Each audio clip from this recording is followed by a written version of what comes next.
सर्वांना नमस्कार. आज आपण मापरवाडी या गावामध्ये आहोत. वाकणवाडी या गावामध्ये आहोत. मग आम्ही सहज शेतकऱ्यांशी चर्चा करताना विषय निघाला गोगलगायचा प्रादुर्भाव थोडासा आमच्याकडे जाणवतो. मग आम्ही थोडं शेताचं निरीक्षण करण्यासाठी आलो होतो. आत्ता ह्या शेतामध्ये काही पेरलेलं नाही आहे, परंतु ज्यावेळेस पाऊस पडला त्याच्यानंतर जे काही गोगलगायची सुप्तावस्था आहे त्यांनी त्यांचं काम करायला सुरुवात केली. आणि सहज निरीक्षण म्हणून आम्ही बघितलं तर हा जो बांध आहे त्यांचा असा अनुभव आहे की ह्या बांधाच्या कडेला गोगलगायचा प्रादुर्भाव जास्त प्रमाणात असतो. त्याचं कारणच हे आहे की आपण जर बांध स्वच्छ ठेवले नाहीत तर त्याच्यामध्ये गोगलगाय सुप्तावस्थेमध्ये राहतात किंवा त्याच्यामध्ये असतात गोगलगाय, ज्या परत तिथंच अंडी घालून त्याच्यातले जे काही आळे आहेत किंवा ती जे काही पुढच्या गोगलगाय आहेत त्या आपल्या पिकावरती अतिक्रमण करत असतात. त्याच्यामुळे सगळ्या शेतकऱ्यांना एक विनंती आहे की आपण आपल्या शेताचं निरीक्षण करा. आणि अजून कुठलीही पेरणी नसताना ह्या गोगलगाय थोड्याफार प्रमाणामध्ये आता आम्हाला आढळल्या. ज्यावेळेस आम्ही बघत होतो त्यावेळेस हे जे काय मक्याचं जे काही ताट आहेत ते तिथं पडले होते आणि त्याच्या आडोशाला गोगलगाई मोठ्या प्रमाणावरती आढळल्या. एका ठिकाणी तर अंडी पण घातलेली आम्हाला दिसतात की बाबा ही जी अशा पद्धतीने साबुदाण्याच्या आकाराची छोटे छोटे एकतात कदाचित व्हिडिओमध्ये दिसणार नाहीत, परंतु साबुदाण्याच्या आकाराची अंडी घातलेली असतात, पुंचकेन अंडी घातलेली असतात.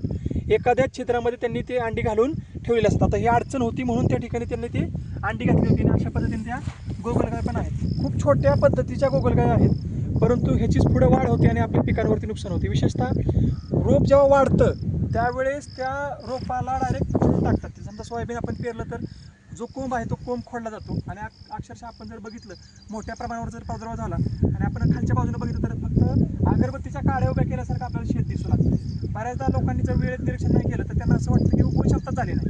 जर समजा आपण पेरलं नाही 8-10 दिवस जर शेताकडे गेलो नाही तर लोकांना असं वाटतं की उगवण क्षमताच झाली नाही की काय, परंतु गोगलगायचा प्रादुर्भाव असू शकतो. ज्या ठिकाणी थोडीशी पाणथळ जमीन आहे, आजूबाजूला अडचण आहे, त्या ठिकाणावर गोगलगायचा प्रादुर्भाव होतो. त्यामुळे सगळ्या शेतकऱ्यांना विनंती आहे की आपण ह्याचं निरीक्षण करावं. शेतामध्ये कुठं अंडी घातलीत का किंवा कुठं गोगलगाय आपल्याला दिसत का, तर ह्याचं आपल्याला नष्ट करणं गरजेचं आहे. सर्वात महत्त्वाचं की ह्याला आपण थेट हात लावायचा नाही. आता अचानक आम्ही ते व्हिडिओ बनवण्याच्या वेळेस मी ते घेतलेले आहेत, त्याच्यानंतर आम्ही हात स्वच्छ धुणार आहे, परंतु ह्याची ॲलर्जीसुद्धा आपल्याला होऊ शकते. त्याच्यामुळं ह्या जेव्हा आपण गोळा करणार आहोत त्यावेळेस त्या एका बादलीमध्ये घमेल्यामध्ये गोळा करायच्या आणि मिठाच्या पाणी टाकून त्या नष्ट करायच्या. आता तुम्ही म्हणाला की याचा उपाय आपल्याला काय करता येईल, तर उपाय म्हणून आपल्याला मार्केटमध्ये स्नेल किल मेटॅल्डिहाइड जे आहे औषध, तर ते आपल्याला बांधाच्या कडेनं आपण टाकू शकतो आणि ते एकरी त्याचं 2 किलो प्रमाण आहे, तर ते आपण टाकू शकतो. दुसरा पर्याय आपल्याला असा आहे की चुन्याची भुकटी किंवा राखेची भुकटी आपण बांधाच्या कडेला आपण 4 बोटं 5 बोटाच्या अंतरावरती आपण अशा पद्धतीने पट्टा ओढू शकतो. पण पाऊस पडला की परत त्याचं थोडंसं प्रभावीपणा कमी होतो, त्याच्यामुळे पण नियंत्रण आपल्याला करता येत नाही. मग त्याला दुसरा एक पर्याय आपल्याला असा आहे की ज्यावेळेस आपल्याला असं वाटेल की आपल्या शेतामध्ये गोगलगायचा प्रादुर्भाव होतोय त्यावेळेस आपण गवताचे छोटे छोटे ढीग असतील किंवा आपलं गोनपाट असेल तर आपण रात्रीच्या वेळी त्या शेतामध्ये बांधाच्या कडेला आपण टाकायचं.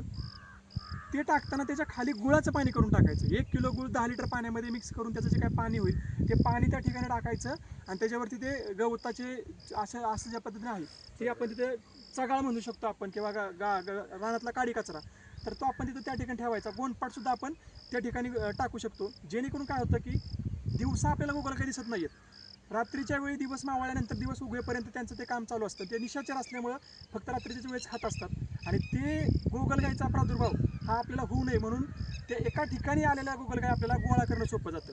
मग त्या गोनपाट उचलून सकाळी दिवस उगवायच्या आधी आपण 6 वाजता वगैरे ते गोनपाट उचलायचं किंवा ते गवताचे ढीग उचलायच्या बाजूला, त्या गोगलगाय परत एकदा गोळा करायच्या, हातात प्लास्टिकची पिशवी शक्यतो घालायची, त्या उचलून घमेल्यामध्ये टाकून नष्ट करायची.